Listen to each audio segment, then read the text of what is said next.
to my vice chair for paving the way last year. Let's get them all done. So we're moving as quickly as we can to get these out of the committee so we can get the full Senate to pass them and hopefully see them enacted into law. These bills cover important issues for Native people, public health and safety, forestry, the legacy of federal Indian boarding school policy, restoration of tribal lands and water issues. Actually, 10 of the bills we're considering are Indian water rights settlements. These water rights settlements are the way that we help tribal nations obtain safe, reliable water supplies that in turn improve public health and enable economic growth. These water settlements end decades of controversy and provide certainty to tribes and to surrounding communities regarding access to water resources, which of course is paramount across the West. But that said, Indian water rights settlements are expensive.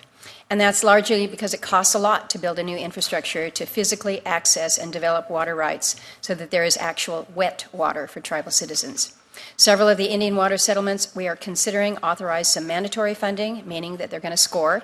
Congress has approved multiple settlements with mandatory funding in the past.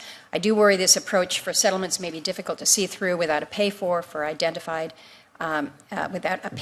identified and attached.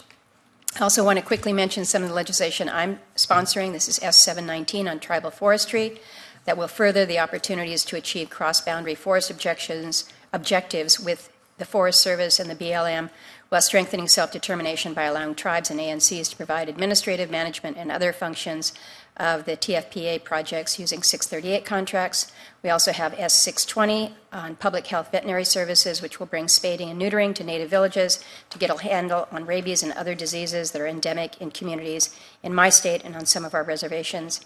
And then S761 that establishes a commission on Indian boarding school policies. I think it's long past time that we bring truth and healing to our Native people and help end the intergenerational trauma associated with this legacy. So my thanks to all the colleagues who've worked on this issue to get us here, especially Senators Warren and Senator Schatz. We were so close at the end of last year to getting the bill done, and I think it needs to be a priority for us now. And with that, I'm going to turn over to Vice Chairman Schatz for any opening comments. Thank you, Chair Murkowski, for working with us all to schedule these bills.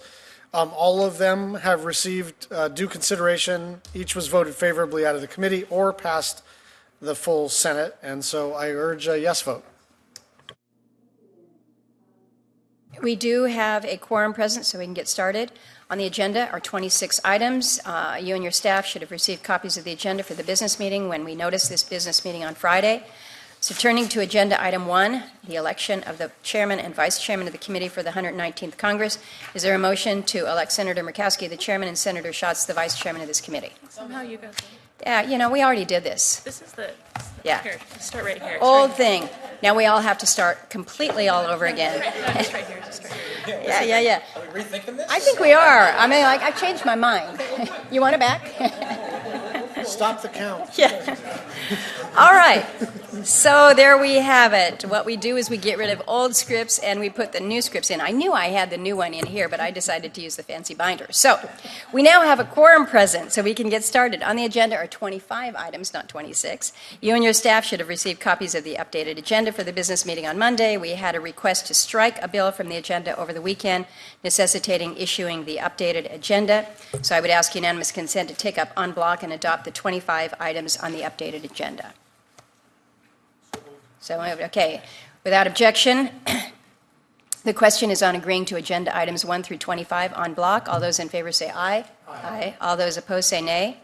The ayes appear to have it. The ayes do have it. The bills are agreed to, and that concludes our business for today. If there's any members that wish to make a statement on any of the bills, happy to entertain that at this time. Senator Cortez Masto. Senator Murkowski, thank you, and to Vice Chair Schatz for holding this important business meeting today. 3 of my bills were on the agenda. The Badges for Native Communities Act with Senator Hoeven, S390, the IHS Workforce Parity Act with Senator Mullen, S632, and the Shoshone-Paiute Tribes of Duck Valley Reservation Water Rights Settlement Act with Senator Crapo, which is S546.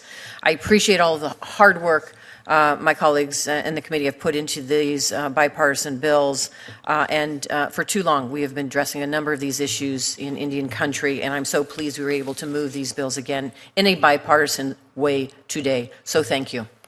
Thank you, Senator. Other comments? Seeing none, the committee stands adjourned. Thank you very much for being so expedient.